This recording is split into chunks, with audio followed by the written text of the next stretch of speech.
So I think we'll go ahead and get started. Good afternoon, everybody. I'm Bill White, coordinator for the Missouri Native Grasslands Collaborative. And this is our second in a monthly series of trainings that we're putting on with more to come. We've got two speakers lined up today. The first speaker will be talking about establishing and maintaining native stands for forage and the economics behind that. And our second speaker will be talking about the economics of edge of field buffers. So I am recording this and it will go up on our YouTube site probably at least by tomorrow. So it'll be available if you want to share it with other people. If you have questions during the presentation, please use the chat or raise your hand. I think I'll be able to see people if they raise their hand. And then at the very end, after our two speakers are done, I've got a few other training announcements to make before we sign off for the day. So without further ado, I'm going to turn it over to Drew Kientzy. He's a research analyst with the Division of Applied Social Science at the University of Missouri Extension based in Columbia. And he's going to be talking about native warm season for forage. Go ahead and take it away, Drew. All right, thanks, Bill. So Bill did a pretty good introduction there, so I'm not going to bore you with those details again. I'm a agriculture business specialist, research analyst, whatever which you go by either one with MU Extension, and I do quite a bit of work with economics for a lot of different forages. Right now, we're a little bit short-staffed in the Aggie Cotton Beef department, so I spend a lot of my time working with cattle, working with forages, hay crops, grazing, everything in that spectrum. And I'm kind of going to tie in a little bit of the native warm season grass connection to grazing, haying, and the cattle industry today. And that's going to be what my focus is. So to kind of get started here, this graph kind of sums up the climate in central Missouri a little bit. My green line here is the average daily temperature by month in Columbia, Missouri. Then our bar lines there represent the lowest quartile, average, and highest quartile of rainfall, again, in Columbia, Missouri. And the impact of this is, most of our forages across the state of Missouri are predominantly tall fescue. And we all know tall fescue in a pasture is really great for a lot of things. It can withstand a lot of livestock pressure. It can withstand really close grazing. It comes back well after a drought, but it's not known for its summer forage production when we're in a hot, dry scenario. So if we get into June or July or especially August, and we're down, between the red and yellow bars in terms of monthly rainfall, our tall fescue pastures aren't doing a whole lot. And there's definitely a gap there in terms of what our forage production is. Even though they're, obviously rolling along great in April and May. And then again, if we get enough rain in September and October, we're getting pretty good production off. But there's just not a lot in those summer months for us to be grazing off. And that leaves quite a bit of weaknesses in the grazing plan for a lot of cattle producers across the state. So the value case for warm season grasses in terms of forage production comes in their ability to fill the gap. So my graphic here comes from an old extension publication done talking probably 20 years ago, talking about different forages and scheduling them throughout the year. And my top three options there are some of the most common cool season domesticated forages grown that you commonly see across the state, being brome, tall fescue, and orchard grass. And as you can see, each of those has a little bit different growth profile in terms of the time it's growing and in terms of the concentration of its growth within those months. So our brome and our fescue are both very, very heavy producers in May and early June. Got ample rainfall, got warm but cool temperatures at the same time, pretty cool nights still, and they're really growing along well. The problem with that, though, is the slump we see in July and August, like I mentioned before. There's very, very little growth. Orchard grass is another pretty common cool season grass across the state, and it's well known for its ability to produce steadily throughout the entire growing season. We see better growth in early summer, but still some growth typically going on through the hottest months of the year.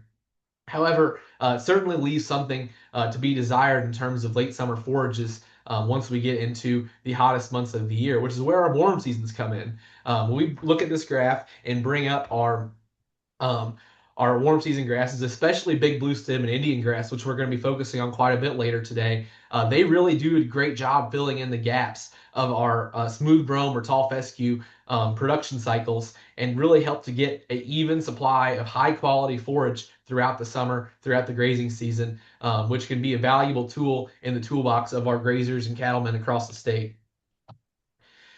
So when it comes down to what resources we put out there for the public in terms of native warm season grass economics, there's a couple of different enterprise budgets that we offer. These budgets basically sum up the potential revenue and the cost structure that go into a warm season grass for forage enterprise. My picture on the left there is of our warm season grass planning budget, and that basically takes into consideration kind of a conservation-esque mix of warm season grasses, being a four-way mix of big blue stem, Indian grass, little blue stem, and a forb mix that's being grown for hay production. We break that down over several different years of the establishment and early life cycle.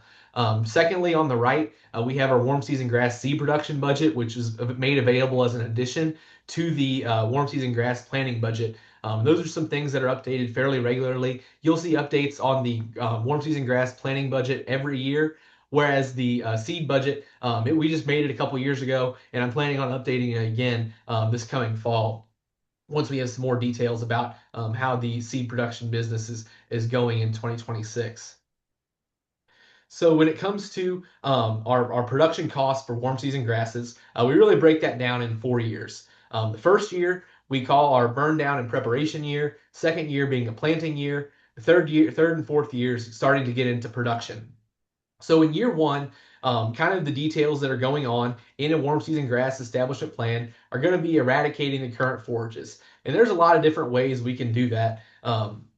Depending on the region you're in and the tools that you have available. Most commonly being spraying, probably, because just, Bill was talking before we started about a lot of folks being out burning today. Unfortunately, in the farming community, burning is typically a bad word. The conservationist, it's a great tool. It's definitely great for once we have warm season grasses established, but for the typical farming person, that's a little bit scary, the idea of intentionally lighting fires across the fields. So typically, eradication comes down to spraying, and that also helps with some of the systemic control of the roots that are going to be regrowing, whereas the burning is more taking care of the surface residue. Our third option, of course, is tillage, but a lot of the pasture ground that's left across the state, obviously, is a little bit rougher, probably a little bit more rockier soils and more prone to erosion, which is why we typically end up using herbicides to control the current forages that are there in order to prepare for our warm season grasses. And this is probably the most critical step in the whole warm season grass establishment process, just because the nature of native grasses obviously are that they're very persistent once they're established. They've been here for thousands of years and are able to survive across a wide variety of conditions with very minimal management and human influence, obviously, because they were here long before we were. The other side to that, though, is that they are not as effective for establishment purposes as a lot of our domesticated species are, either in terms of annual or perennial pasture grasses that we find commonly across the state. So they're pretty difficult to get started. So in order to give ourselves the best possible chance of getting started, it's absolutely critical that we get our current species under control. And now, whether that's we're going from a forage scenario or a cropland scenario, there's different weeds that are going to come into play in both of those. That's going to take different things, different modes of action to control. If we're coming from a typical fescue pasture scenario, most likely coming in the fall with a application of glyphosate on top of those pastures are going to take care of most of what's there. And then especially if we wait, do a cover crop over the winter, then come back in the spring after we've taken that cover crop off with another application of glyphosate, that's going to be a pretty good weed control. Some of our budgets were focused on a more low input, faster native warm season grass establishment, and they call for just a single application of glyphosate in the fall before dormant seeding our warm season grasses in that immediately preceding winter. While that's a pretty fast and it can be an effective way to do it. I wouldn't recommend necessarily tying into it that way in a scenario where you have perennial grasses in play or where there's going to be a heavier weed seed bank and more likelihood for weed pressure. just because that weed control is so critical to having a successful establishment of warm season grasses. The second component of year one is going to be a soil test. Um, Getting our warm season grasses established is a long-term process. We're going to want these stands to last 20 plus years once we get them going. And to do that, we need to make sure our fertility and our soil pH is in good shape prior to doing that.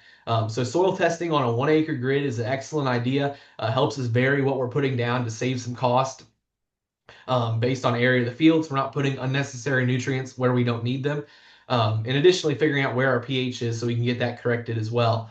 Those are going to cost about $25 a test. So it's going to be about $25 an acre added cost. Up next is our baseline fertilizer and lime application. This is what's generally recommended by the NRCS for warm season grasses. Getting those started, they recommend 30 pounds of phosphorus and potassium before planting our warm season grasses. And lime is really dependent on the area. A lot of our pastures across the state of Missouri probably have been neglected a little bit in terms of pH management. They're down into the low sixes or upper fives maybe. So it's going to take roughly 3 tons an acre of lime to get that corrected. I've got 1.5 tons of lime there though, because in a scenario where we're not able to incorporate that lime, rates that are too heavy risk losing some of that lime or getting it washed down in different areas where our concentration is not evenly spread across the entire field. So by splitting our application of lime between year one and year two with 1.5 tons each time, we're able to spread some of that risk and have a better chance of getting that lime down into the soil profile where it needs to be and having a better chance at correcting that pH. Last thing we're doing in year one is sowing a cover crop if that's the type of seeding method we're using. Personally, I think it's a little bit more foolproof in the cover crop method, especially from a forage perspective where we're getting that cover crop forage the following spring. So that's why I want to highlight this cover crop method today. So typically, this is going to happen in late October, early November, maybe, preferably earlier if we can get it done to get some more cover crop growth in the fall.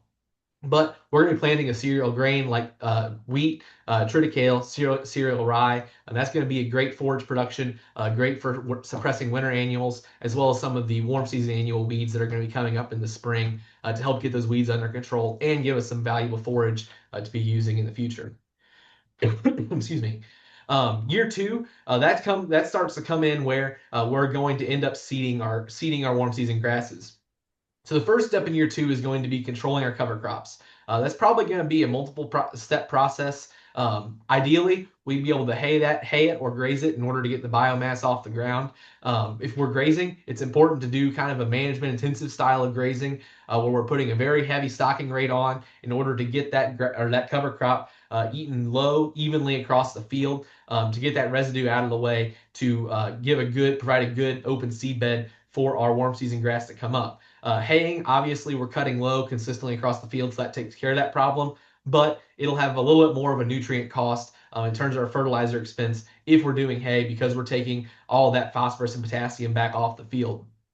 Additionally, burning is an option, but obviously we need to kill that off first with some herbicide in order to dry the biomass down and get it to where it's able to burn. Or tillage is also an option if you're a fan of using steel for weed control and you're in an area where erosion won't be too much of a problem.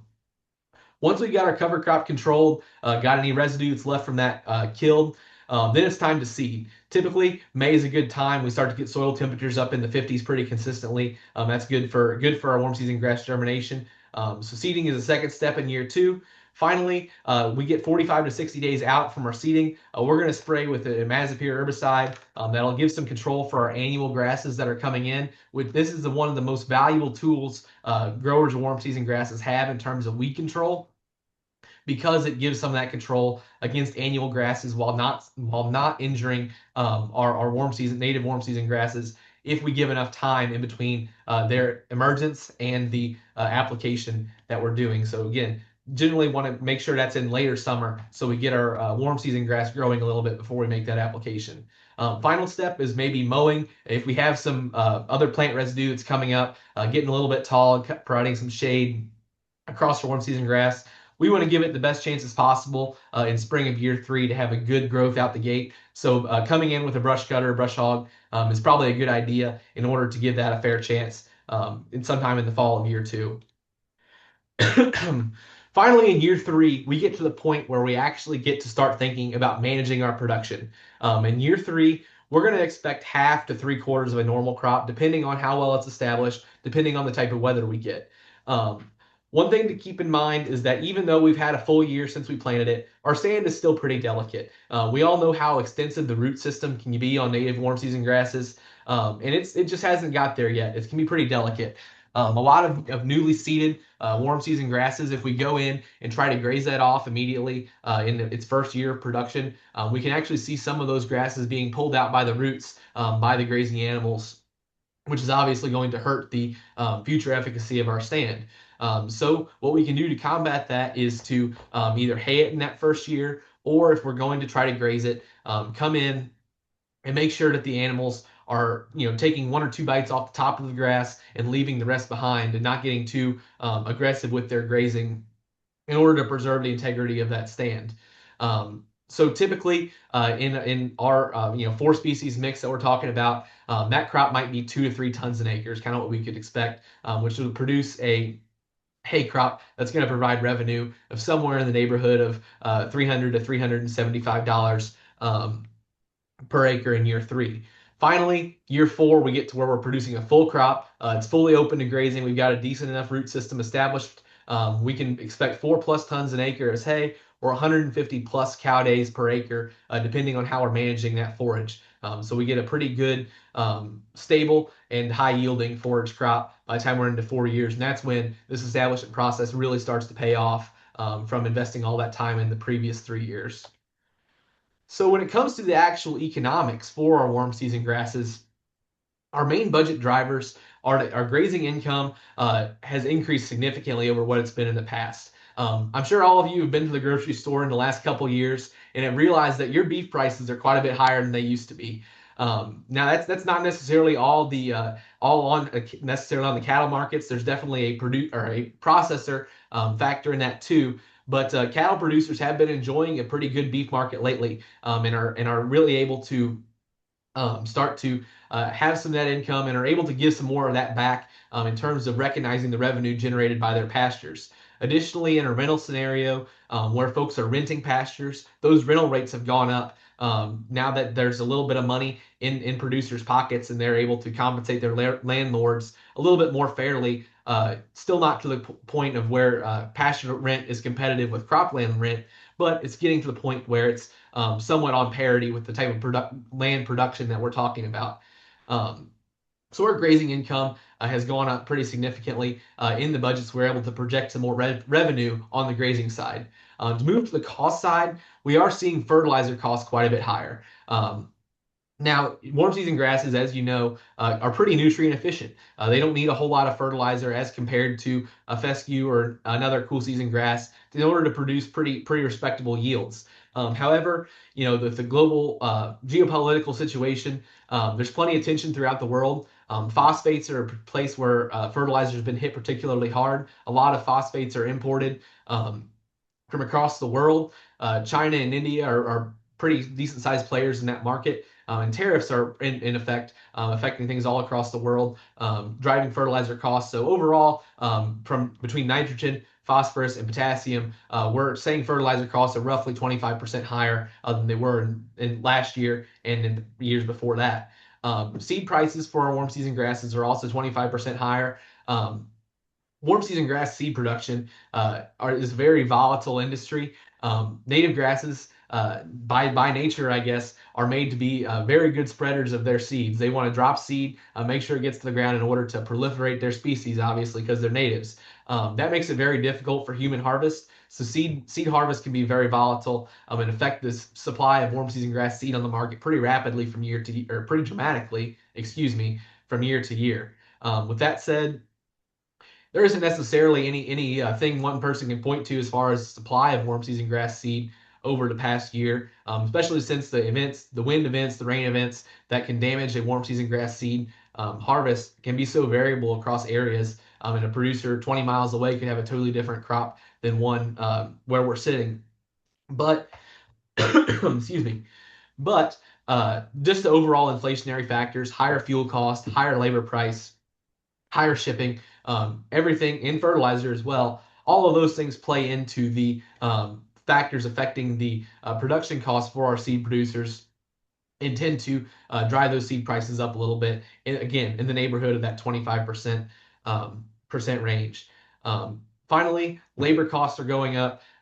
In a lot of our budgets, whether you're producing yourself, you're an owner operator or not, it's always good to throw a labor charge in there in order to keep us accountable for our time.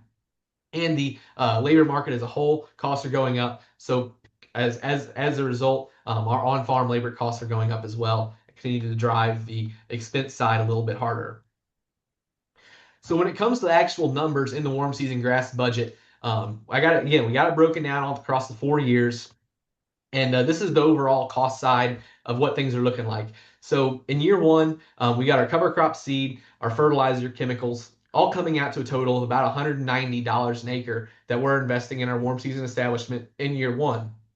Year two, in the cover crop scenario, we do get that little bit of revenue coming back into our pockets, about $100 an acre in haying or grazing. But we have the seed cost to deal with. Even this is a 13 pound pure live seed warm season grass seeding, 5 pounds of big blue stem, 5 pounds of Indian grass, 2 pounds of little blue stem, and then a pound of our four mix. That comes out to a total of $306 an acre, believe it or not. So this is definitely not cheap stuff to get in the ground. Fertilizer costs of about $35 an acre, followed in our Imazapyr chemical at about $22 an acre for the chemical, plus our application costs for the fertilizer, for the herbicide, and then our custom mowing costs there in our custom higher middle category. All in all, we're going to be spending about $500 an acre in year two to get that stuff established.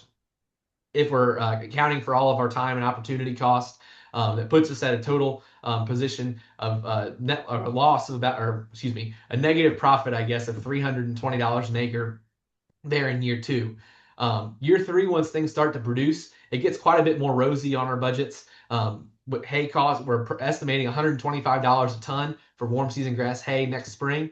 Obviously, that's very dependent on whether or not it's put up timely. One of the problems with warm season grass as hay is that it's very, very sensitive in terms of when you put it up in order to get a good yield while not sacrificing quality. It goes from being a very high yielding vegetative crop to being a very high yielding, very low forage quality reproductive stage crop in just a matter of a few days a lot of times.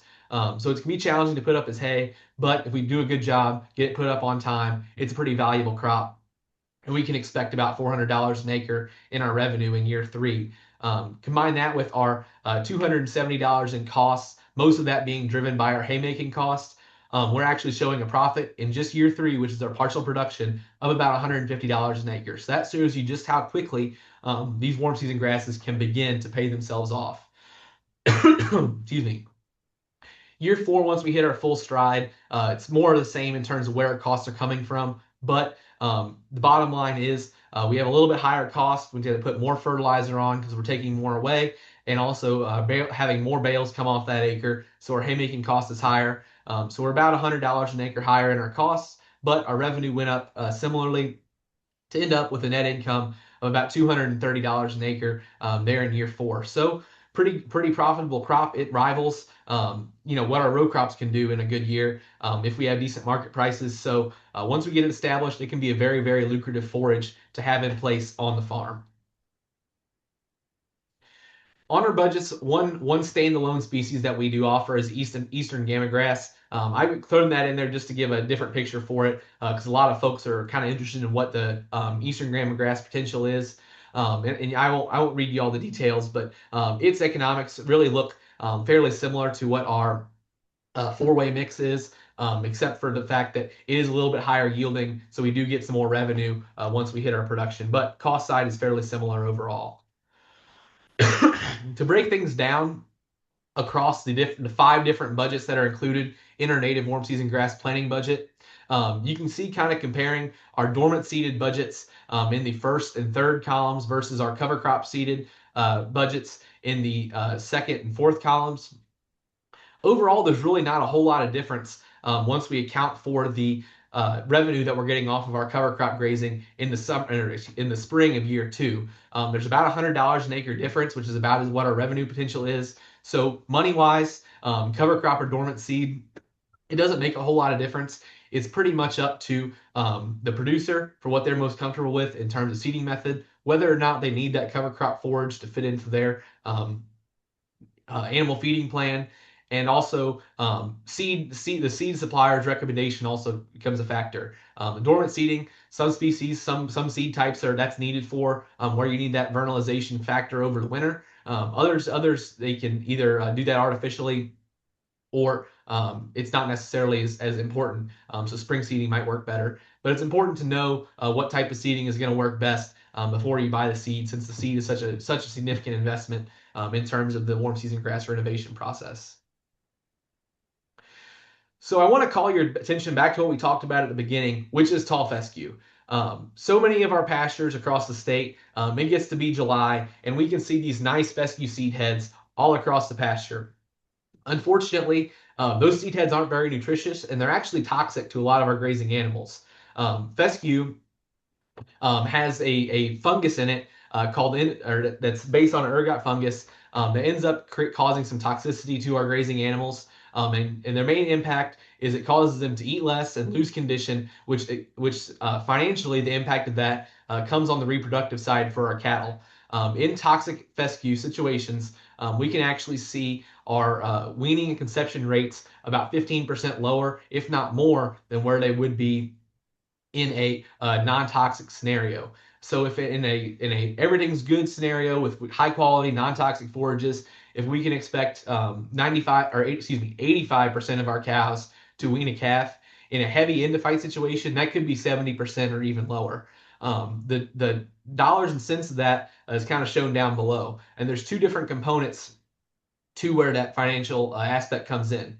The first of which is lengthening our cow life, which decreases our replacement costs.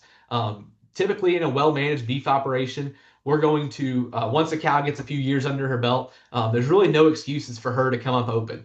She needs to breed back on time and stay with the herd in terms of calving schedule. Otherwise, she's going to get sent down the road in the favor of a replacement. Um, so by raising those weaning rates, all in all, we have less cull cows, and we're going to end up keeping our cows for longer, decreasing our cow replacement costs per head.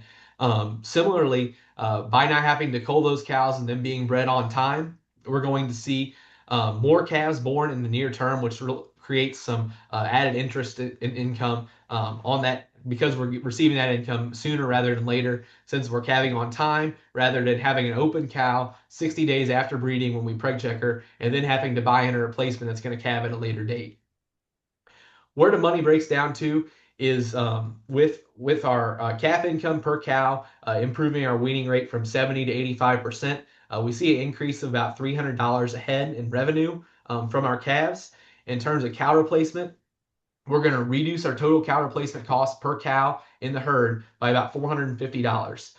The result of both of those actions is a overall change in income over our cow costs, so our calf income minus our cow replacement of about we have $573 left to pay for our feed, pay for our time, pay for our equipment in the end of fight positive scenario where we're in a heavy end of fight situation. Whereas in the non-toxic situation, we're going to have about $1,340 left over to pay those expenses. So a pretty significant change when we go from those end of fight positive to non-toxic forages in terms of our income expectation from our cow herd. And that doesn't necessarily have to be a native warm season grass replacement. That can be other cool season grasses, brome, orchard grass like we talked before. Even non-toxic fescue varieties can fill in there. But warm season grasses is certainly an option. And they do that job to fill in the forage gap in the summer like we talked about at the beginning. In my previous example, one thing I didn't touch on was the growth potential of the calves. So the university did a lot of studies about 20 years ago on the growth potential of calves on toxic endophyte fescue. What we found was that when you compare a toxic fescue in its fully headed out, very mature fescue compared to a higher quality forage, average daily gain for calves actually could be reduced by up to 47%. Under average conditions, we can pretty conservatively estimate that might be closer to 25 or 30%. So what that looks like, if we compare a calf that's all things are equal as of July 1st, they came off some pretty high quality spring pasture. The toxicity wasn't too bad at that point. Heat wasn't too bad. So we had two cows that raised a equal 375-pound calf on July 1st. Where we see that go from July 1st when we wean that calf, beginning of October, is we end up seeing a 600-pound calf raised on non-toxic forages versus a 540-pound calf raised on toxic forages.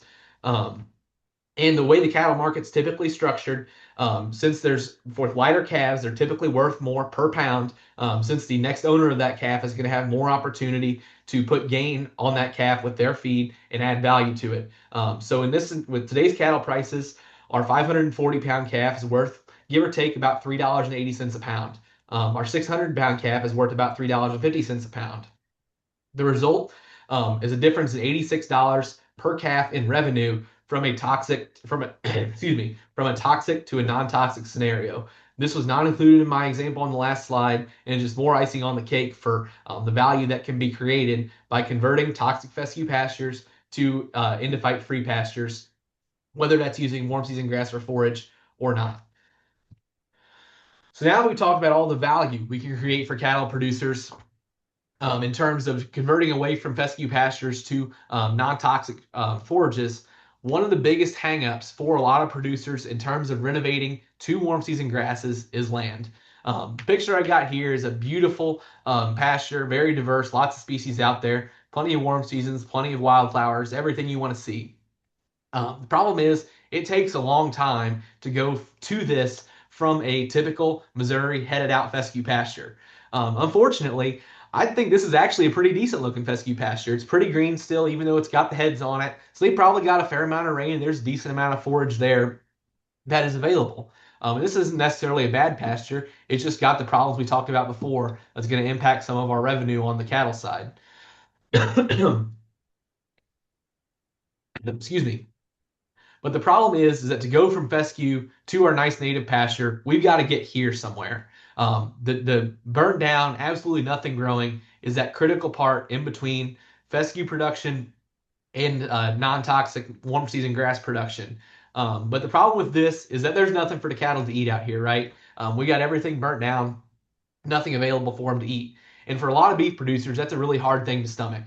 Um, because everybody's working with a limited land base. There's not another couple hundred acres to rent right down the road for most of us. It's we got to work with what we have and be able to make do with the forage that we've got. And taking a significant portion of our acreage out of production for a couple years in order to get grasses established isn't always an option, which is why it becomes a pretty significant pain point for a lot of folks. So we got our fescue out of production for 3 years. So the questions become, how can we replace lost forage, and what can we do with our ground during the transition period in order to grow some forage when we can't be grazing our fescue or our warm season grasses? And finally, the other question is do we need to come up with additional land, additional forages to get through the transition period, and how much does that cost? So we're going to work through an example where we talk about a cow-calf operation that stocks 3 acres per pair to graze for 300 days out of the year. So this is a pretty decently managed operation. So when it comes to breaking down the cost of preparing land for innovation, there's 3 strategies we're going to work through in this example. One is a summer cover crop scenario. This is going to be using a pearl millet, sorghum Sudan grass, something like that, a warm season grass annual that can produce a pretty high yielding hay crop or can be management intensively grazed in the summer between the eradication of our fescue in the spring and the dormant season planting of our warm season grass come the next fall and winter. So in that option, we're going to have a glyphosate pass to burn down our fescue in the spring. We're going to be planting our summer cover crop, and then we're going to be putting fertilizer on that. This is going to be a hay crop of 4 tons an acre, pretty high yielding stuff. So we got a big fertilizer bill in order to take care of that. So which gets us the total variable cost for in the preparation year of $290 an acre. Our second scenario is a winter cover crop. This is going to be a spring seeded or summer seeded warm season grass planting. It's just like what we talked about earlier. We're planting wheat, cereal rye, or triticale in the winter, and then we're grazing or baling that in the spring.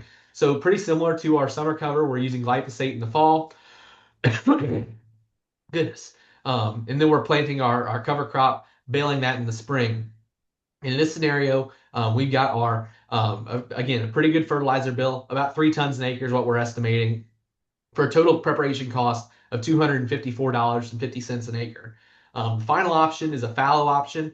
Obviously, this is going to be lead to very little additional forage supplied, but it is a much lower cost option. That's kind of the attractiveness here. So this is going to be kind of a we're going to be grazing our existing pasture in the spring, grazing it pretty hard. Once we got it beat down and it's kind of in the summer slump, we're going to go ahead and kill it out. We're going to let it sit empty throughout the rest of the summer and the fall, and then do a dormant season planting in the fall after we sprayed it once again. Um, so in this scenario, we've got a little bit of fertilizer in there to prepare, get our ground built up for the warm season grass, but we're not fertilizing a cover crop, which is why our fertilizer bill is so much lower for a total cost of $127 an acre in that preparation year. The real kicker for these three options is where they come in terms of our total forage balance sheet. So with our summer cover crop, we get the benefit of a massive 4 ton an acre hay crop there in year one. Now, my kind of my cat scratch there with the minus whatever cow CD that stands for cow days. It's how much grazing time we're losing in each scenario in each year. So to kind of look through the balance sheet, you'll see things are the same in year three and year four, where all three scenarios have evened out. Year three, like we talked about before, we're going to take it pretty easy on that native warm season grass in the half production year. We're just going to hay it, keep the cows off of it. And then in year four, you'll see that plus 50. That's our credit we're giving to the warm season grass. Since more than likely, it's going to give us a little bit more forage than our cool seasons probably would. And if it's not giving us more forage, it's giving it at a more advantageous time of year when our cool seasons are a little bit weaker, providing some additional value there. So that's how we're compensating for that with those additional 50 cow days in year four and beyond. So bottom line is our summer cover crop, we're gaining 6 tons an acre of hay compared to our fescue scenario, but we're losing 236 cow days. In our winter cover crop, we're gaining 5 tons of hay, losing 176 cow days. And in our fallow situation, we're gaining 2 tons of hay and losing 154 cow days of our grazing. That grazing loss is less because we do get to use some more of that forage throughout the first year compared to our other options. So we're not quite as hard in terms of our total grazing time lost.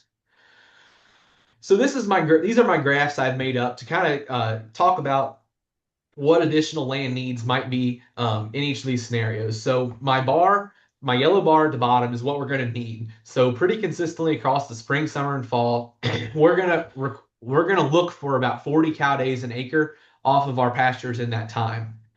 And the winter, I left the winters out of this scenario because we're probably can assume that we're going to be feeding hay regardless in the winter. So we don't need to take that in consideration because it's not changing between the fescue scenario and the warm season grass renovated scenario. My have line is what we've produced. So in the summer cover crop forage inventory, our hay equivalent in terms of cow days of grazing is about gets us from about, up to about 180 cow days per acre banked in inventory. So that's really good. We got a lot of forage on hand right off the get go, and we're setting in pretty good shape immediately. However, we don't have much production going on after that initial hay harvest. So until the summer of year three, when we take off that half crop of warm season grass hay, we've really got nothing off that ground. So we're continually burning down our hay crop that we had off our cover crop until we get to summer of year two, I guess, when we finally get eaten through all of that. And we're looking for some additional forage where our red line drops below our yellow bar. That's where we're going to need some extra grazing. We'll make it through a little bit in summer of year three, but we're going back into the negative the following fall. So really, we probably need some extra ground then too. So in this scenario, our likely additional needs are going to be about 2 acres a pair of added ground across 2 grazing seasons. So that's going to add about $200 per cow in added cost. The winter cover crop scenario looks a little bit different. Here we don't have that forage production on the front end like we did with our summer cover crop. The other thing we are getting though is where our cover crop comes in is a lot closer in time to where our warm season grass production is taking off. So pretty much all of our additional land needs are front loaded there at the beginning. What we end up with is we're at a deficit of for about going from summer of year one into summer of year two. So we need one grazing season, but pretty much all of our forage needs have to be covered by this added land. So we need a full 3 acres a pair for one grazing season. Plus, there at the very beginning, we're probably going to need a little bit of extra hay to help get us through. So we're adding about $222 a cow in added cost for our additional land and forage needs in the winter cover crop forage scenario. Finally, is our fallow situation. The negative of our fallow situation, this graph looks a whole lot different, is because we are at such a deficit for the forage we need versus the forage we produce. So my axis on over there on the left side looks a lot different. The impact of that is once we get to spring of year three, where our hay comes in, we don't need as much ground, but we're still needing some because we are still aren't producing what we need since our red line goes back down into the spring of year four before we reach full production. The result is that we need about 3 acres a pair rented for two grazing seasons, and then 2 acres a pair for the following grazing season in order to get us through until our warm season grass comes online.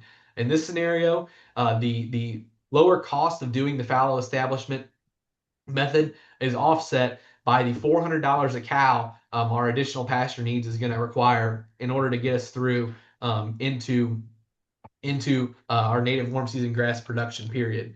So a pretty significant added cost to the fallow establishment method. We have to add all that forage back in order to get our land back into production.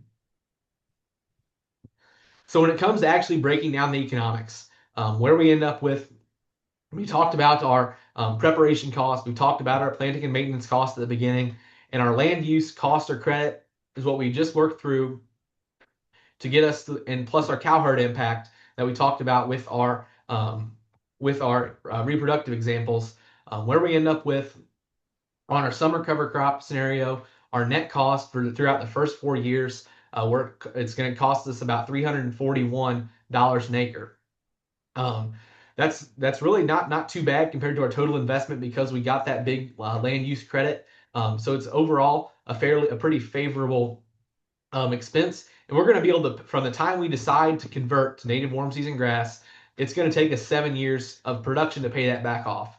When it comes to farming, I can't think of a whole lot of investments I can make that are going to pay for themselves in 7 years these days. So this is a pretty decent investment way to improve the farm under its own merit.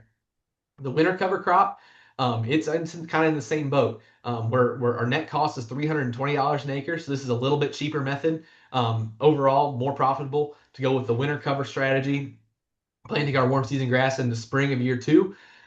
It's also going to pay us back in 7 years. That's the other crazy thing is that even though the fallow scenario costs us, another $170 an acre, it's a we can project it to be a profitable enough endeavor that it's actually falls in the same year of payback period as the other two methods do, even though it has that lower rate of return on investment there at the bottom.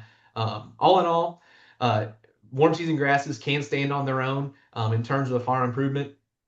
I've left cost shares out of all of my examples today, just due to the kind of the different opinion that so many folks have on them. There's so many different places we can turn to in order to get some financial assistance with these conservation practices and general farm improvement practices as well. So there's really no one size fits all estimate. So I left it out, which I think is further insinuates the real ability of warm season grasses and just in general fescue renovation to stand as a practice by itself on the farm that can help improve the bottom line in the future.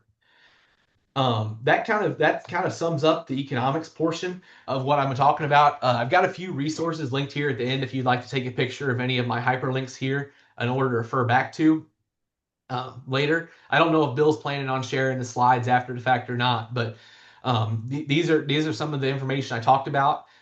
In addition to this, I also want to take down my screen for a minute and switch to a different one that I'm going to show kind of the spreadsheet that I used in order to generate some of the projections on the cattle side of things. Let's see here if I can find it.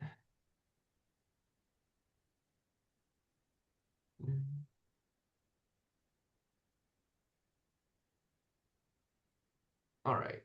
Okay, so I think now if everything's going well, you should be seeing a spreadsheet. This spreadsheet is very cattle focused. It's very detailed.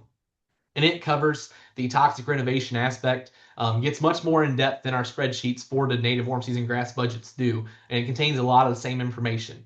For that reason, this one isn't available online on the extension website. But if this topic is something you all are interested in, I'd be happy to provide it to you. And I'm going to walk through a little bit of how this spreadsheet works. So if you're interested, I think it's going to be something that might be helpful to you or someone you know. You can be able to ask me for that, and I'll happy to share it, and you can be able to use it. The spreadsheet here is organized according to the tabs across the bottom. The first tab you're going to come to after a basic introduction is all of the input prices. We got our seed prices, our fertility cost for fertilizer, our weed control cost, machinery cost, all of that's included here, as well as some things in terms of our forage value, our value of hay, the value that we can assign to our pasture, the reduction in fertility costs that our native warm season grass has. All of those numbers go into the calculations and are included on this page that can be fully customized based on what you've experienced, what your quotes for seed, everything else on your operation, what your rental rates are, what your numbers are.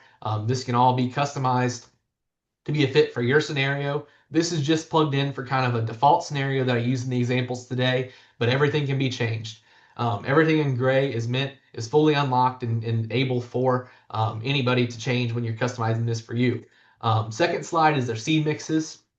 This pulls in all the different seed types and seed prices that we had on the previous slide, and you can customize the pounds per acre that you're putting down in order to get your seed mix that you're putting on for the warm season grass renovation. Up next is our payback analysis sheet. This is a summary. This is really, it should be named the summary tab because this just takes in all of the inputs from our first tab and spits back out all of the financial information. So this cost per acre is more or less what we just talked about in the presentation. Across each scenario. The numbers are a little bit different because that's not taking into consideration a couple of our calculations that I forwarded to make things a little bit more comprehensive in the presentation. But because that doesn't have our reproductive benefit tied up in there. We also break it down on a per cow basis as well. So this basically is the same as the table that we just looked through for a summary. And lastly is our detailed assumption table. And this is really where it gets interesting. This covers all the different inputs to the specific enterprises, going from the summer cover crop, winter cover crop, fallow situation, all the fertilizer. All our rates can be changed there based on our yields. Our native warm season grass planting details is all covered in this second table. And lastly, this is the yield changes that we talked about with those graphs. That's where this comes into play. You can enter the changes in cow days, changes in tons of hay in order to spit out the dollars and cents of it and how those yield changes, how the land use affects the bottom line for warm season grass renovation. So that's pretty much the end of the story. I think this is a really, really neat tool, and I'm happy to share it with any of you who are interested. And it's a really great way to kind of put pencil to paper on the value of converting a toxic fescue pasture to warm season grasses or any other non-toxic forage for that matter. I think that's about does it for me. I'm going to share one more thing on my PowerPoint here. Um, that is the Agriculture Business and Policy Extension Group at MU Extension. These are just a couple of our great resources we have out there in terms of forages, in terms of cattle. We put out a whole lot more on our Facebook page when we release them. So if you're interested in giving us a follow on Facebook, scan the QR code and you can do that. That's going to do it for me. I'm happy to take any questions you have. Otherwise, I'll turn it back over to Mark and Bill. Hey, any questions for Drew? And I don't see anything in the chat, or I don't see anybody with their hands raised, but I do have a question for you, Drew. Uh-huh. The slides you shared on the reproductive costs of toxic fescue versus non-toxic, were you talking non-toxic forages in general or non-toxic fescue? So that is just in that particular scenario, that was switching from fescue to a cool season mix. There's not a lot of there while our animal science folks have done some work in terms of figuring out the potential gains off warm season grasses, but we've never made that particular comparison going from a toxic fescue to warm season grass. So I don't have specific data on that. I just used that was a brome, orchard grass, and Timothy mix, three-way cool season pasture mix in that example. So it's probably going to be a little bit different for our warm seasons. But in general, I think it's a good. I kind of back things down from some of the maximums that they used in that scenario, back to kind of a more conservative estimate. So I think it's going to be a pretty fair average for what we could see converting from toxic fescue to warm season grasses.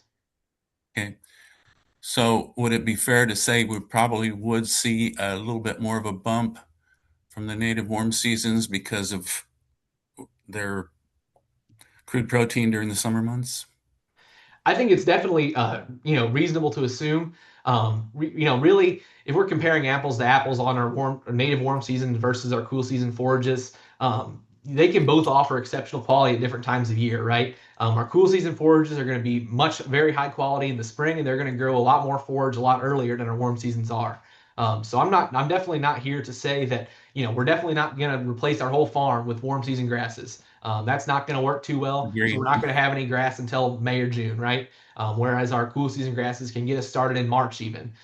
So, I'd say in a 75-25 mix, cool season to warm season, or even 60-40 perhaps. It's definitely a valuable tool to help in the grazing toolbox to get some high quality forage in the summer. It can offer some there have been studies done on grazing steers, backgrounded steers on warm season grass throughout the summer with some very respectable gains. So in terms of summer forages, next to or in perennial forages especially, it's probably top notch in terms of what you can expect for perennial forages in the summer months. Obviously, our warm season annuals, sorghum Sudan, things like that, can be very high yielding, very high quality in the summer, and have some pretty outstanding gains as well. But for perennial pasture forages, where we're not looking to be planting something different every year, warm season grasses are a very elite forage when it comes to getting gains on cattle in the summer months. Okay. Thank you. Drew, appreciate your time and sharing your knowledge with us today. The information on the impacts of toxic fescue on reproduction and the cow-calf gains is something we don't normally see very much of. So appreciate you sharing that. Mark, you want to share your screen?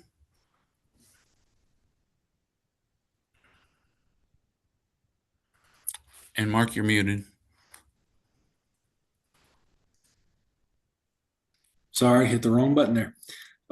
Yes, give me 1 second. It's a new computer that is not working like I want it to. Can everybody see There you that? go. Yep, Ah, there you go. excellent. Well, So go ahead. I'll go ahead and introduce you. So next up is Dr. Mark McConnell. He's associate professor at the Forest and Wildlife Research Center at Mississippi State University and also coordinates endowment for upland birds and prairie conservation at Mississippi State. So, Mark, I'll let you go ahead and take it. Yeah, thanks, Bill, and that was really cool to see, Drew. My predecessor did a fair amount of research on comparing natives to Bermuda grass, which is our big issue down here, and it was really cool to see y'all are finding some of the very similar results. Very cool to see more and more research on that coming out. What I'm going to talk to you all about today is Bill asked me to talk about kind of the economics of getting conservation buffers in. And I've been fortunate enough for the last good part of my career to be able to work with a lot of agricultural producers and a lot of people much smarter than me on developing software that can kind of do the math for us. So what I'm mostly going to talk about today is how we can get conservation buffers. And as a quail biologist, I'm primarily interested in ones that have a component of their plant community being native warm season grasses, but also a big fan of a lot of forbs in that mix as well. And how we can get those in working ag systems, in production ag fields in a way that's not going to make it economically bad for the producer, right? So we've been at this for quite a while, and this software I'm going to show you has gone through a number of revisions, and the goal has been always to keep it updated with the Farm Bill as it inevitably changes or currently not changing and just being extended, and then finding ways to make sure farmers can implement conservation on their working ag fields in a profitable manner. Well, now it's not, slide's not advancing. Y'all give me 1 second to make sure I can get this thing to. Again, new computer, had to download Zoom right before I started here. So it does not like what I'm doing. Give me 1 second. Is it still sharing, Bill? No, I see you. Okay, perfect. Let me reshare that again.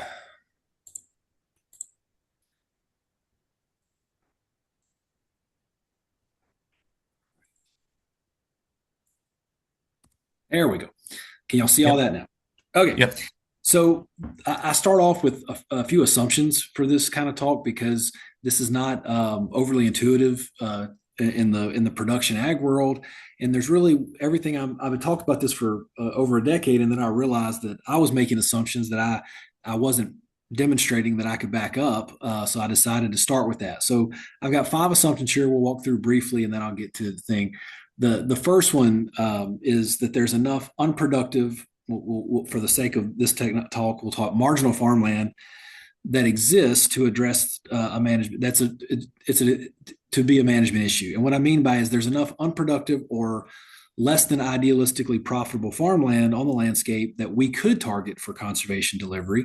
And a lot of people over the years have argued that that's not the case. So I'm going to walk through that.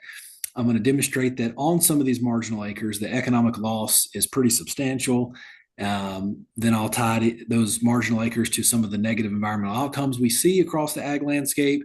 And then I'll introduce some precision ag technology that can kind of identify the overlap between where these economic opportunities and environmental opportunities coincide.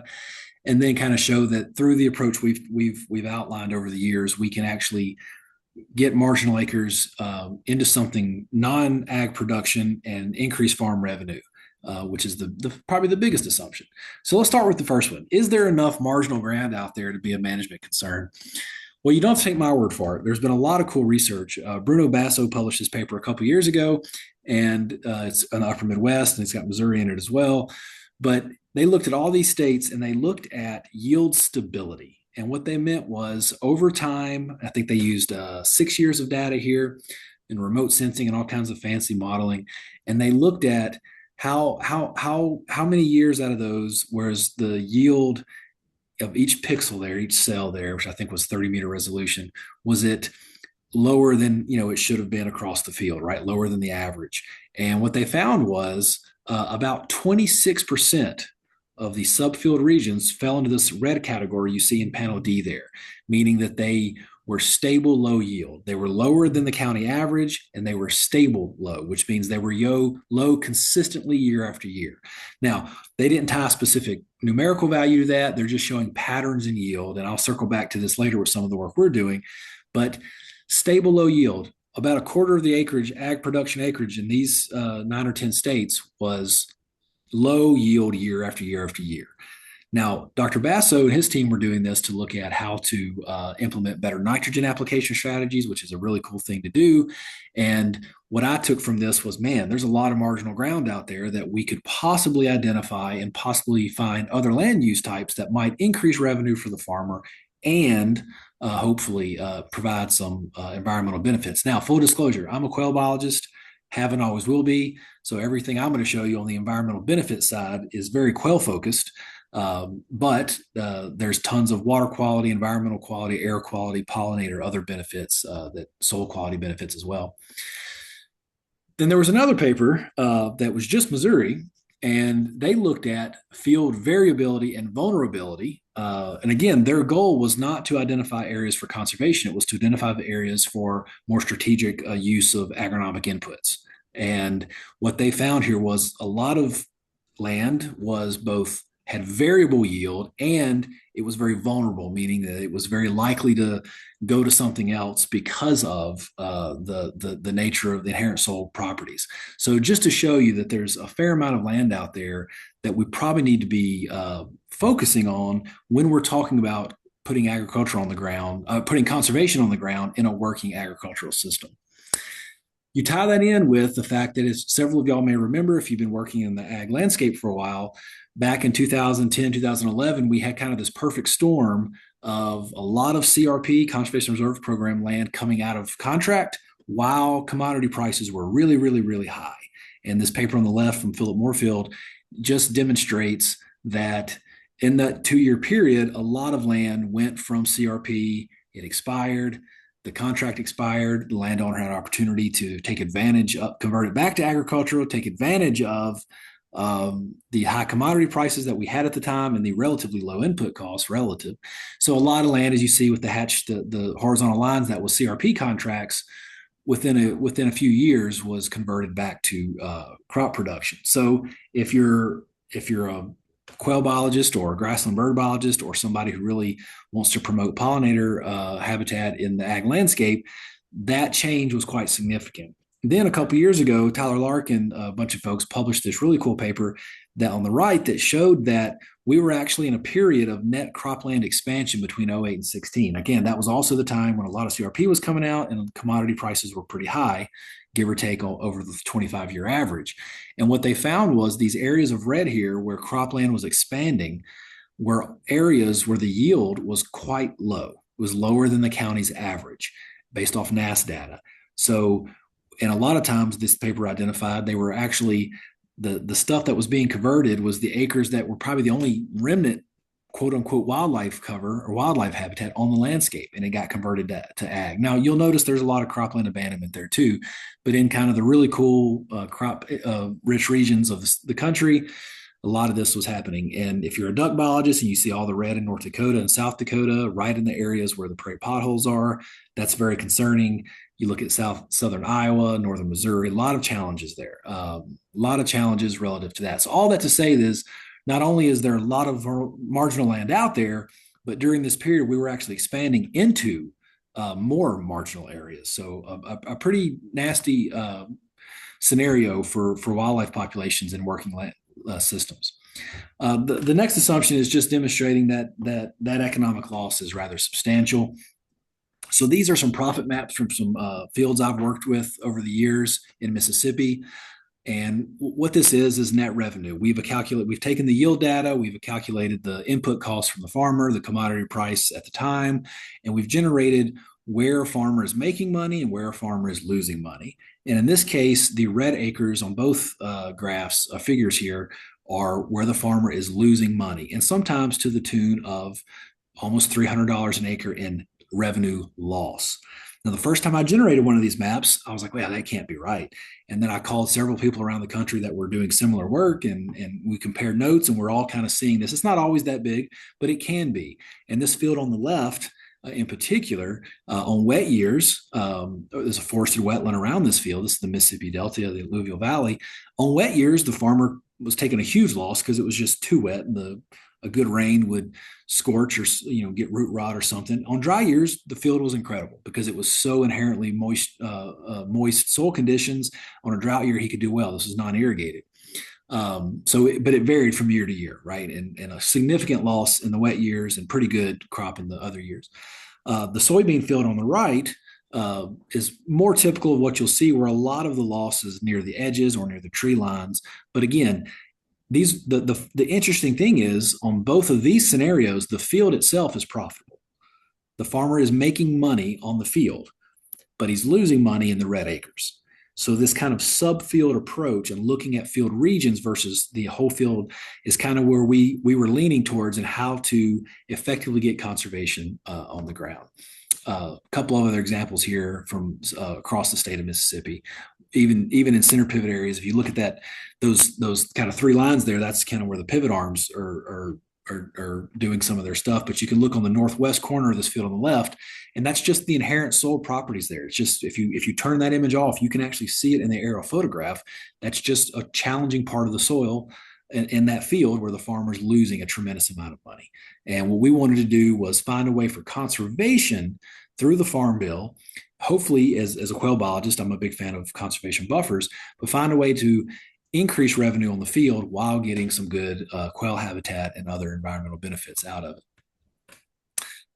The third assumption is that these marginal acres are producing a lot of negative environmental outcomes. we hear a lot, as I'm sure most of the people in this video know, agriculture is not perfect. There's some negative challenges between pesticides and runoff and all kinds of things.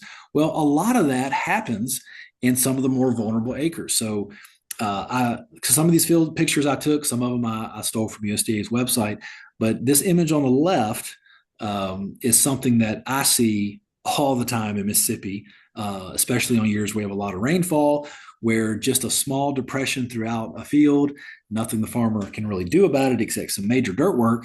But if that water sits for too long and the farmer can't get it off, you're looking at almost a complete yield loss on that saturated area, if not a massive yield reduction. The image on the right is something I think maybe all of us can, no matter what state you're from, we've seen. And anywhere I go, I stop. My wife gets very upset because I'll stop on the highway when I see pictures like this, and I'll take it with my phone, where you're just seeing a lot of erosion because the soil's not very stable. The kind of the root structure has been depleted through conventional tillage, and that soil that you see missing there is ending up somewhere, and it's probably not where we want it to go. So David Muth published some really cool research a few years back where he was looking at some data in Iowa and looked at fields with where the yield was lowest. So if you look at panel D there, look at the southwest corner of this field, and you can see that the yield data indicates that some very, very low yield in that little region down there. Well, if you look at panel A, you can see that there's a much less organic matter there. If you look at panel B, you can see that that's where the slope is the greatest. Slope is one of the best predictors of yield that we have in the cropping system. And if you look at panel C, you can see there's a lot of sand there. So you got a sandy area with a lot of slope and minimal organic matter, probably because it's sandy. And of course, you're going to have low yield there, right? That's not surprising. But when you look at the combination of that slope percentage and the lack of yield there, you can imagine that most of the runoff in this field is probably coming from that region. And in the same field, they looked at nitrogen leaching, and the pounds of nitrogen that were being leached into the soil column were the most of it was happening in that region. So we've got runoff there, we've got nitrogen leaching there. Lo and behold, wow, we've also got a very low yield there. So if I'm trying to help this farmer make more money and trying to minimize environmental detriments, that's the acres I'm going to focus on first and foremost, because that's where most of the challenge is, most of the problems are, and perhaps most of the economic opportunity. Second to last assumption is that we can use precision ag to kind of identify this overlap between where these environmental opportunities are and the economic opportunities. So if you're not familiar with precision ag, which most people probably are nowadays, it's getting much more and more popular. There's dozens of definitions out there. The one I like the most is from Pearson Nowak's 1999 Advances in Agronomy monograph, where they essentially describe it as the technology that allows farmers to do the right thing in the right place, in the right time, in the right way. And the GPS technology, the ability we have now to map all these variables in the field gives us the chance to actually be very proactive and very targeted in how we approach conservation delivery. So if you think about kind of the working landscape, we've got plenty of conservation concerns, and we've got plenty of economic concerns. We've got plenty of conservation opportunities and economic opportunities. Well, precision ag is kind of where we can find the overlap in all four of those things. And that space might be small compared to the circles here. But if you think about the first few graphs I showed you about the amount of marginal land across the landscape, we have more acreage than I think any of us, even at the earliest parts of our career, there's more acreage on the landscape we could work with than we'll ever run out of, right? So this is a very prevalent problem, and it's a very prevalent and interesting opportunity. So what we're trying to do with this approach is you take an area like the one you see there with a lot of erosion. We use the precision ag, in our case, yield monitors, GPS yield monitors, which come standard on all combines now. And we map the economic variability across the field. And then we use conservation programs, which is what I focus on. You could put it in pasture and native grass, lots of ways you could do it. This picture on the bottom right here is from my friend Ryan Henniger's farm, where he did this exact thing. He saw he had a lot of reduction in that little nook in the field, and he took it out of production and put it in CRP. And hopefully we can generate more revenue that way by targeting these marginal, very marginal acres. We call this approach precision conservation. It's just an add-on to the word precision agriculture. Several other much smarter than me folks coined this term over 20 years ago. And essentially, it's just precision ag with a very conservation-driven focus. And the authors you see there, Delgado, Sincerath, and Mueller, are some of the leaders in the precision ag, precision conservation movement. And most of their research is focused most on water quality and using conservation buffers to minimize runoff. But the definition applies to what I'm going to show you here too. And then the last one is where I'll spend the most time, which is the most evidence I can provide, is that by returning these marginal acres to conservation, we can actually increase revenue and the environment and benefit the environment. So I'm going to focus mostly on farm bill programs because that's what conservation buffers I work with mostly. If you're unfamiliar with the farm bill, it's a really, really, really big piece of legislation, and it gives farmers a lot of opportunities to increase their income and put conservation on a working farm. A list of almost all the practices is right there on the left. And then just the depiction on the right just shows you all the different not all of them, but a lot of the different types of conservation you can implement on a farm. Forested riparian buffers, wetland restoration, filter strips, grass waterways, windbreaks, those kinds of things. So there's just a myriad of opportunities in the farm bill. Hopefully they stay as we eventually get to a new farm bill. And hopefully the economic benefits go with it. So I'm going to walk you through an example here. This is from some data we've been forced to work with. And these are standard agricultural fields in Mississippi. And full disclosure, while it would have been very advantageous to get a bunch of yield data from really, really bad fields, marginal fields, I work with the largest crop consultant in the state, and he doesn't have many bad fields. So I get yield data from some of the most well-managed fields in the state of Mississippi and around the country, wherever he has it. So I'm not showing you cherry-picked fields. These are really profitable. Every field I'm going to show you is profitable without conservation payments, right? I'm just going to show you how I can make it more profitable. So a couple fields here, we get the yield data. If you've never seen yield data, it comes usually in point format. And we go through a cleaning process to make sure we get rid of anything that's erroneous or outliers. And we've got it color coded here so you can see it. But this is obviously a cornfield, and this is in the prairie of Mississippi where 200 bushel corn is really great, but it's not anywhere near what y'all can produce in Missouri or if you're from some of the upper Corn Belt states. But as you can see, we've got some areas that are red. So we take this yield. This is just raw yield. We take it. We take the farmer's input cost, all these other things, the commodity price, everything, blah blah blah, and we convert it to a profit map. So now we're looking at revenue. So now if it's red, they're losing money. If it's really, really dark red, they're losing as much. On this field, they were making money as much as up to $300 per acre on the really dark green, and they were losing as much as $300 an acre on the really, really poor areas. And again, not a lot of acreage here is red, right? Which is good. You don't want to see too much red acreage. But what we can do here is fit a conservation practice, a buffer practice to this field.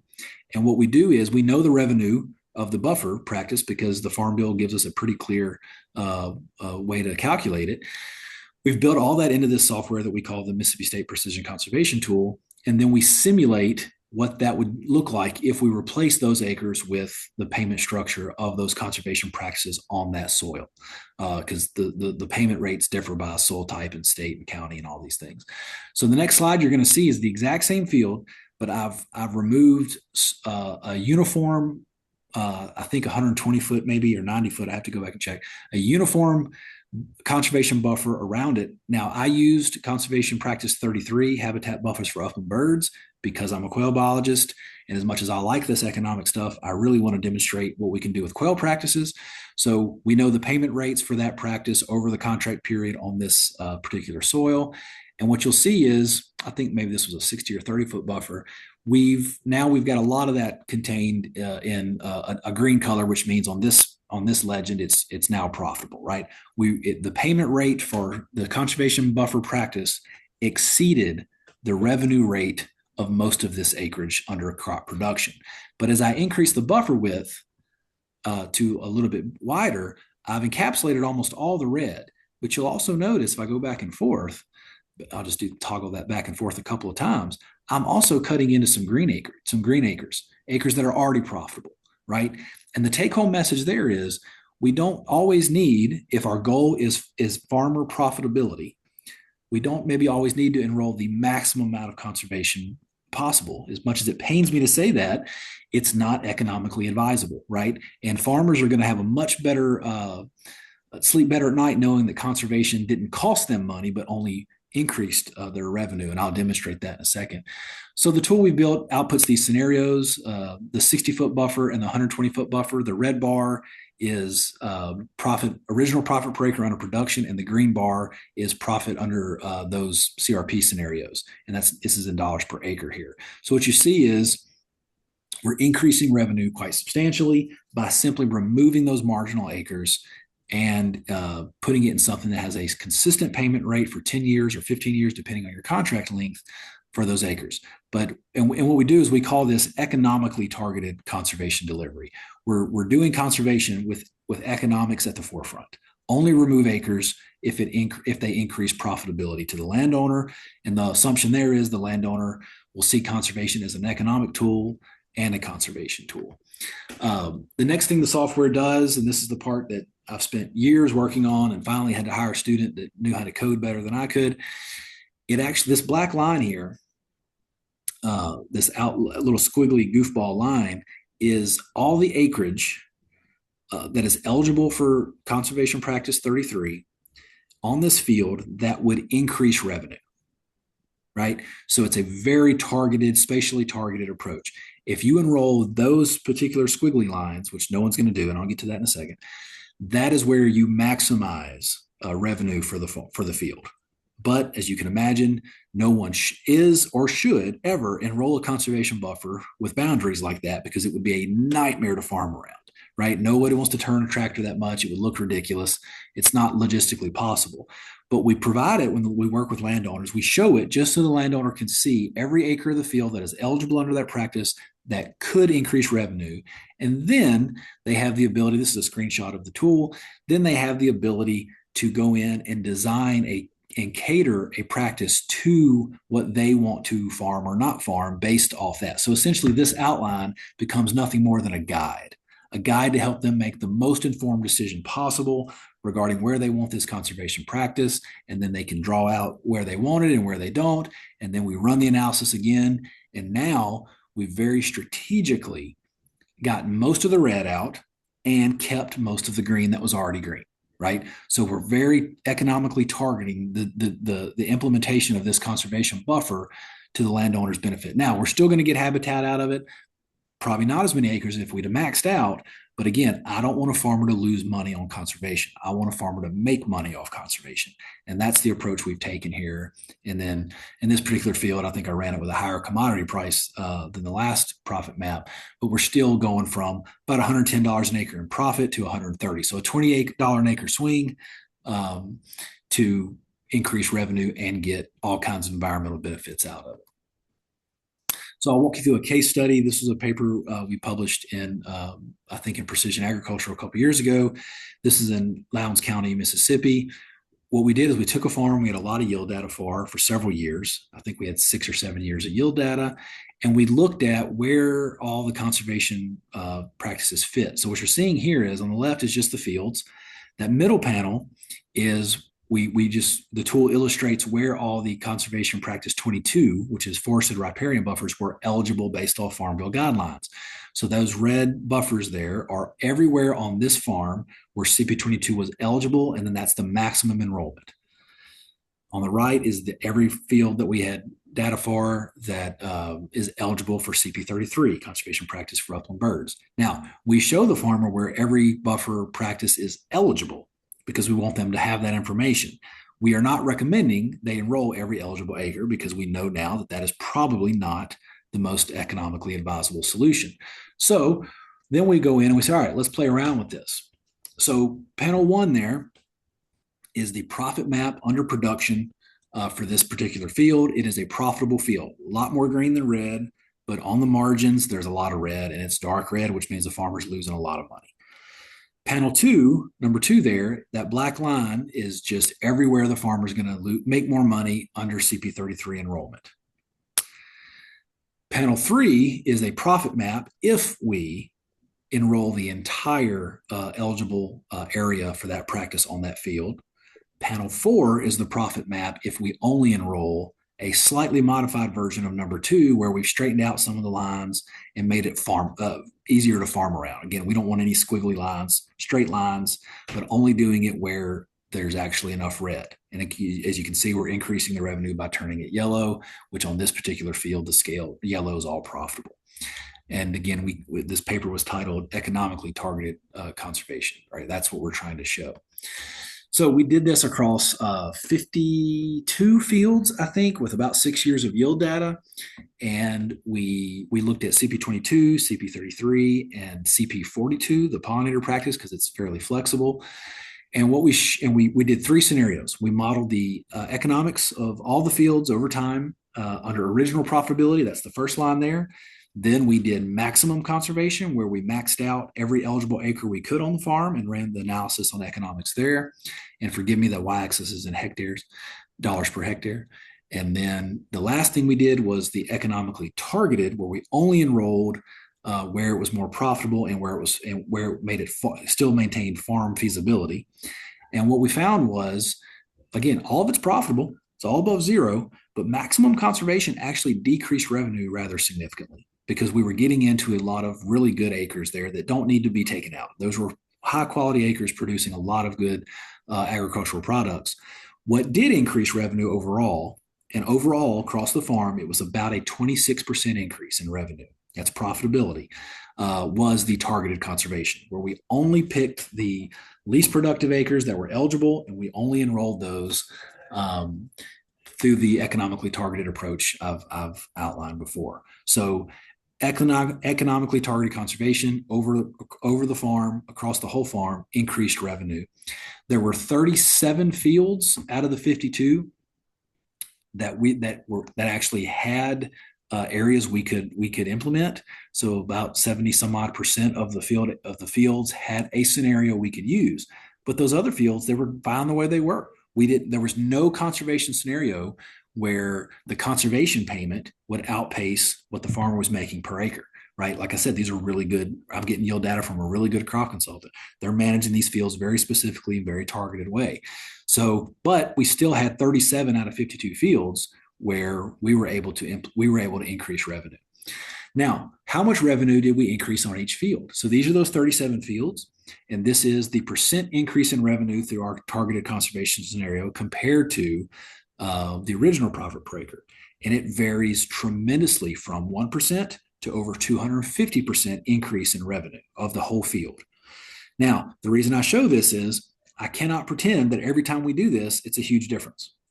What I also don't know is what every farmer's kind of break point is, where they're willing, how much revenue increase do they need to see before they'll make a land use change? So what I recommend people do is if you're a Pheasants Forever precision ag specialist or anybody working in this arena, make a graph like this and then show the farmer and say, look, where is it enough for you? So I've talked to farmers that have told, my brother-in-law has told me, he's a farmer in Arkansas. He goes, I need $100 an acre increase for me to stop farming an acre. I've had other landers tell me $20 an acre, $50, all over the map. Can't find any literature on this, but it's all over the map. So what I tell people is start on the right end of this distribution and work your way to the left. And when you get to a point like about 1, 2, 3, the fourth field from the right, where it's a 50% increase, if that's your cutoff, do those fields. Don't start on the left. Those fields that's a marginal increase, right? I wouldn't expect anyone to change land use for 2-3% increase in revenue. But through this technology and through this approach, we can identify where the biggest bang for our buck is. And that's what we do is we show graphs like this to the landowner and say, hey, you pick the field and we'll help you figure out, where to do it, right? So it's highly variable. This is just a cool way to predict to illustrate it. These two distributions are just the overall profitability across the whole farm, all the fields, all the different cells and different pixels of each field, all of it's in there. And you can see the vast majority of the gray row crop production, the vast majority of that distribution is to the right of zero. It's positive. By doing the economically targeted conservation that we did, that's the green distribution. We shifted it to the right. So everything left, there's a lot less area left of that zero mark, right? Now, we can't get every acre, right? There are some unproductive or marginal acres that aren't in an area that was eligible for these conservation practices we used. But the take-home message is across the farm, we were able to shift that distribution to the right. We were able to make the entire farm more profitable. So if you're curious how this looks, I'm going to walk you through a scenario here. So these are some fields in Humphreys County or Sunflower County, Mississippi. I can't remember. I apologize for the pixelation. It's kind of fuzzy. So this is soybean fields, and each field has the black line is going to be that profitable acreage, right? So right now that's set at 120 feet around the field at $8 a bushel. When we ran this analysis, the input costs were high enough that there was plenty of ground, even profitable ground, where a conservation buffer payment out was more than what the farmer was making per acre, even if it's profitable. So at $8 a bushel, pretty good. $9 a bushel, it's shrinking a little, but not much. $10 a bushel, you're starting to see that. Keep in mind that black line is that profitable area, profitable eligibility area for CP33. So as you increase the commodity price, you're going to have more profitable area of that field, which means you're going to have a shrinkage of the profitable conservation acres. $11 a bushel, $12 a bushel. I think that's the last one. Yeah. So at $12 a bushel, this black line is the only part of those fields that is still profitable under conservation. So and the reason we show this to landowners is, look, commodity prices, as you all know, are not static by any means. They change based off all kinds of factors, many of which are out of our control. So I don't want to show a farmer just a scenario from $8 a bushel soybeans when I know soybeans could go up to $16 a bushel in the next few years or in time. I want to show them what is the most realistic. That way we are only taking out the areas that no matter how crazy the commodity prices go, these are the most consistently profitable acres. So if the landowner would enroll some version of this, obviously I'm not recommending they enroll the squiggly lines, but use this as a guide to enroll in CP33. And this, of course, was back when $12 was the high end on soybeans. Then they're going to know that, hey, regardless of the average, this is averaged profit map. So we're using 5 or 6 years of yield data here. They're going to know, hey, even if prices go up pretty good, that's probably the best acreage. That acreage is still better, more profitable under conservation. So the landowner can make a more informed decision. And I'm not just telling them what I'd like to see on their farm or what you'd like to see on the farm, but what's best for them. So I showed you a lot of economic benefits. Now let's show some environmental benefits. This is some research we did at Mississippi State. And this is the predicted number. So the bobwhite abundance on the left. And keep in mind, this is in Mississippi where bobwhite abundance is fairly low. Nothing like what Bill's got in Missouri, because a lot more quail there. And then we implemented a lot of CP33 across the landscape, and then we modeled what it would look like. And these is kind of a scenario here. The tan here is agriculture, the green is a tree line, and what you'll see in a minute is orange is the CP33 buffers. So we do have this residual low density with no CP33 in the landscape. When we add just about 3.5%, the bobwhite abundance goes up substantially. If we add 7% of the landscape in conservation buffers, we get more quail, and we just keep going up. And it actually plateaus out at about, when you get about 15% of the landscape in this, the bobwhite abundance starts to go down, which just indicates that the landscape's lacking something else. But the take-home message here is we're increasing bobwhite abundance through very small changes in land use. And this wasn't just my research. My research did show that. We showed that about a 4% increase in conservation buffers increased bobwhite abundance about 23%. Christine Evans, a colleague of mine, she did it across 14 states and showed that about a 5% change in land use, they had about a 52% increase in bobwhite density compared to fields with and without with buffers. Mark Smith and other people, there was some research out of Missouri several years ago. Lots of people have shown that this happens. So we can have a very small impact on the landscape, increase revenue for farmers, and increase bird populations. And they did grassland birds too, which had a lot of benefits too. But we can all agree probably quail are cooler, although I did see so much from ABC on here. So no offense to the grassland birds, but quail are just cooler to look at. And just so you don't think this is just me pontificating, there's growing research around the world. This is from the Royal Society, Proceedings of the Royal Society Publishing, where they showed that wildlife-friendly farming that they identified as essentially just putting vegetative buffers around ag fields, they actually showed an increased crop yield through a combination of beneficial insects and pollination, depending on the crop. So we're seeing in growing evidence that simply returning parts of the ag landscape to native plant communities not only can benefit the crop, but can also benefit a lot of other things. Uh, Other research across the world has shown that, field margins that are put in some type of hedgerow system can boost avian diversity as well. So lots of evidence of this. And then one of the coolest papers I've ever seen in the last several years demonstrated that having a robust bird population actually provides what they call avian mediated pest control services, where the grassland bird populations are actually eating a lot of crop pests to feed their young and themselves. So and this is this was a couple years ago, this was published. Well, I guess it's been about 10 years ago now. There's been a couple of replications of this across the world. And the idea that adding habitat and therefore increasing grassland bird populations can have some degree of pest mitigation is, in my opinion, one of the coolest things we're going to see come out of ag conservation research, and has a huge benefit to a lot of other things. Another example of that. I'm going to end with a couple of things. I can't share this yet, but I'll show you this screenshot. This is my postdoc just finished this up, where we're actually mapping in yield trends similar to what Bruno Basso did in that first slide, but with a little bit different. We're doing the working lands for wildlife states. And if you zoom in, we have modeled yield patterns over 9 years. And so we're going to zoom in on Mississippi. And what we're seeing here is if it's dark red, it means out of 9 years, the yield in that pixel was lower than the field's average NDVI. And we're using NDVI in the relationship with NDVI and yield was lower. And if it's dark red, it was lower 9 out of 9 years. If it was, and then if it's dark green, it was higher 9 out of 9 years, because we just did 9 years of satellite imagery. But what we're showing is really interesting ability to predict patterns in yield.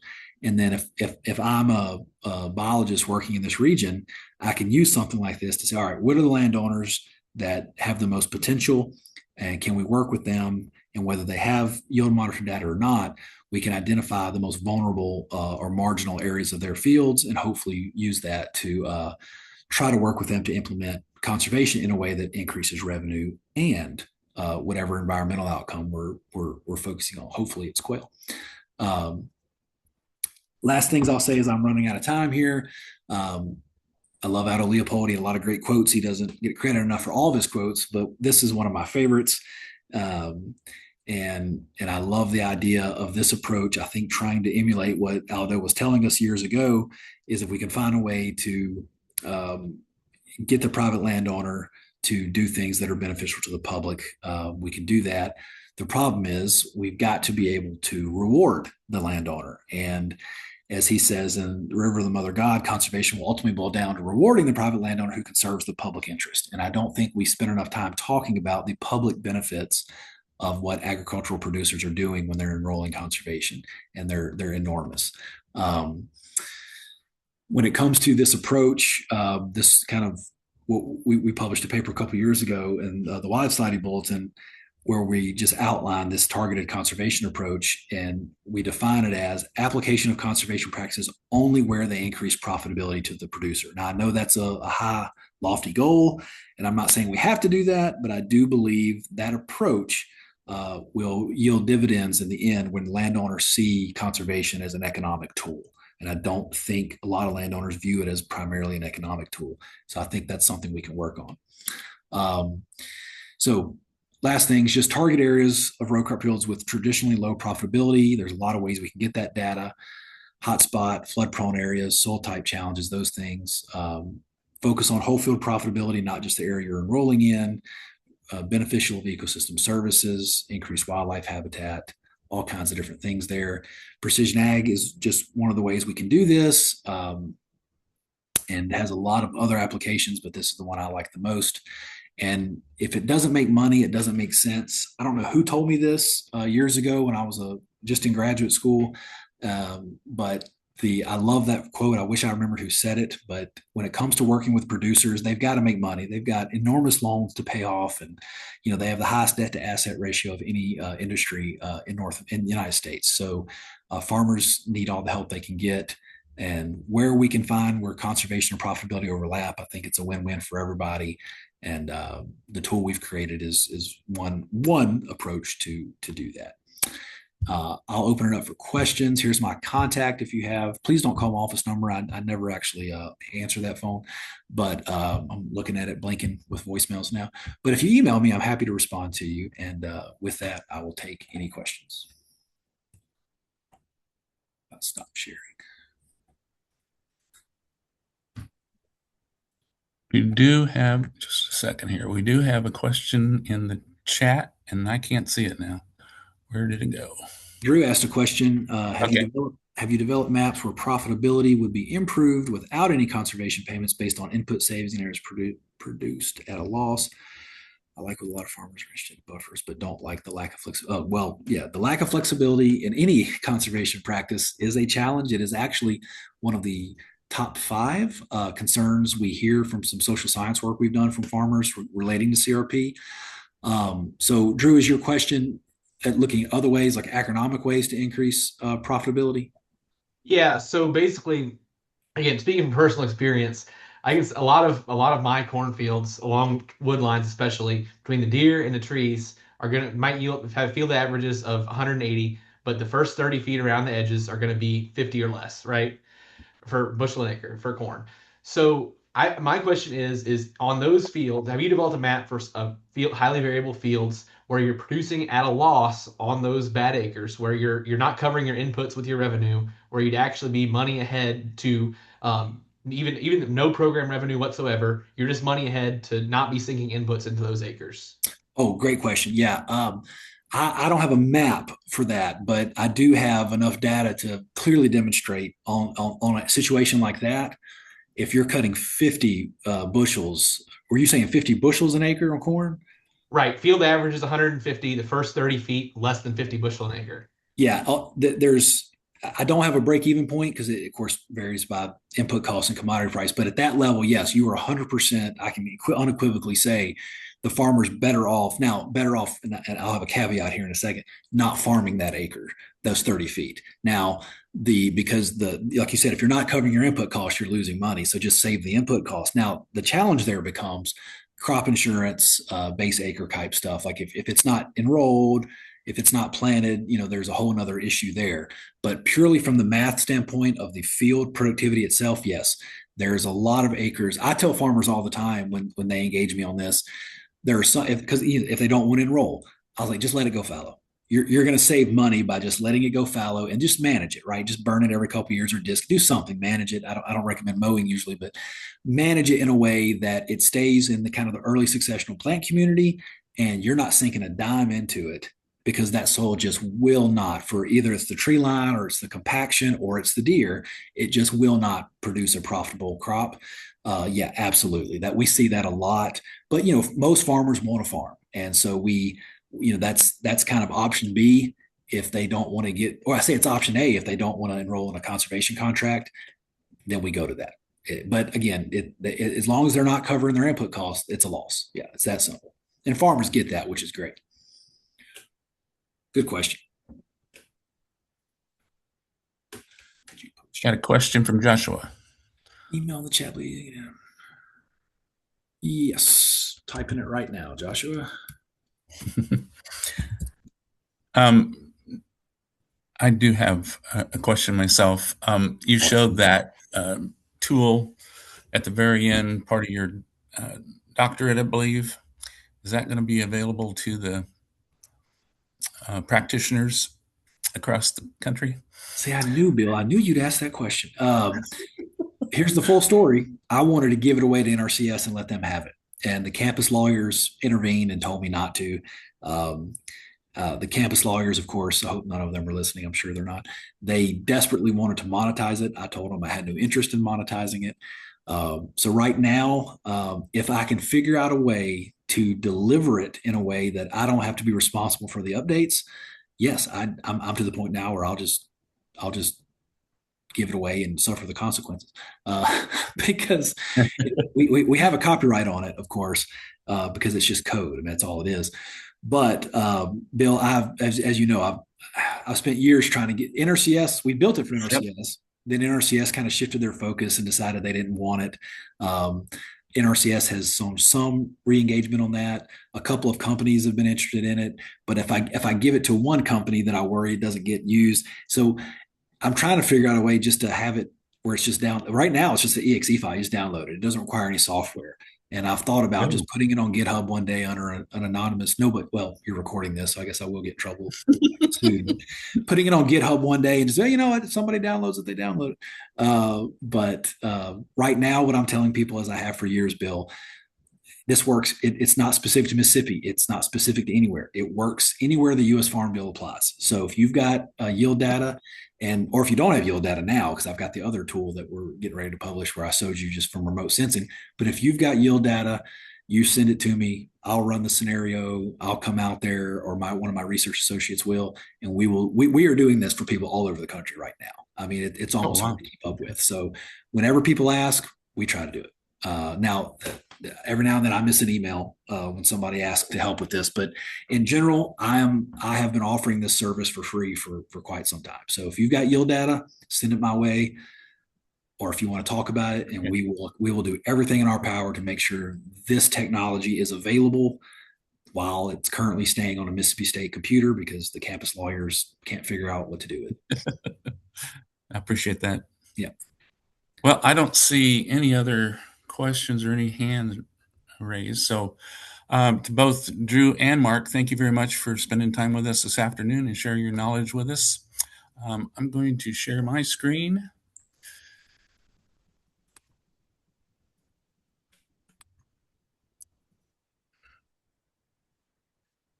And I have can you see that? Not yet. It says it's sharing. There it is. Got it. Okay. So we have some more training happening this year as part of our monthly series. Next up is February 3rd. This is an in-person opportunity on February 3rd, and it is part of the Missouri Natural Resources Conference. This is a pre-conference workshop, so there's no registration required for the Natural Resources Conference, and it's open to landowners as well as practitioners. We're going to spend a little bit of time in the morning on pollinators, and then the rest of the day is going to be on grazing native forages. And you see in the middle of the screen there, we have another economics presentation. This will be from a producer perspective and what he's actually seeing as far as conception rates and daily gains and that kind of stuff. And if you want to register for that, we are providing lunch, so I do need registrations. My email is up there in the top right corner. Take a screenshot of that. And then in the month following, we're going to have some additional training opportunities. Some of these are just for technical assistant staff only, just because we have limited space. But the others are going to be open to landowners as well as technical assistant staff. And as we get more information, get our agendas and speakers lined up and times and dates, we'll get that information out via our Facebook page as well as our newsletter mailing list. And then finally, our YouTube channel, I've listed there. Go ahead and take a screenshot of that if you want. We have already put up our pollinator monarch habitat training that was presented last month. And then the training today will be added to that YouTube channel. So those are some of the things we've got lined up here in the coming months. And when we get done with these, we'll look at what else we need to help provide landowners as well as technical assistance staff with. So again, thank you, Mark and Drew. Very much appreciate your time. And thanks everybody who joined us today. Thanks, Bill. Enjoyed it. Thank you.